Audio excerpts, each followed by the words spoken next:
জাবেদ, নোয়াখালীর হাতিয়া অনেক সুন্দর। নোয়াখালীর হাতিয়া অনেক সুন্দর। আমাদের নোয়াখালীতে একটা দ্বীপ আছে হাতিয়া, অনেক সুন্দর জায়গা। পৃথিবীর অনেক জায়গায় গিয়েছি, কিন্তু হাতিয়ার মতো জায়গা আমি খুব কম দেখেছি।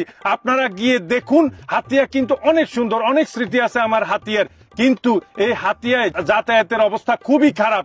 এই যে হাতিয়ার মানুষ অনেক সময় আমাদের নোয়াখালী, মাইজদি, চৌমুয়ানি বিভিন্ন কাজে আসতে হয়, কোর্টে আসতে হয়, বাস স্ট্যান্ডে আসতে হয়, বাংলাদেশের বিভিন্ন জায়গায় যাওয়ার জন্য এই সোনাপুর 0 পয়েন্ট থেকে ট্রেন ধরতে হয়, বাস ধরতে হয়। কিন্তু এই ট্রেন স্টেশন পর্যন্ত আমাদের নোয়াখালী আসার জায়গায় এই নদী পথে কিন্তু খুবই অবস্থা খারাপ। ওরা অনেক রিস্ক নিয়ে তারপরে ওরা এই যে সোনাপুর পর্যন্ত আসতে হয়, এটা আমি মানি না। আমি সোনাপুরের লোক, আমার ওদেরকে দেখলে খুবই খারাপ লাগে। হাতিয়া অনেক সুন্দর জায়গা।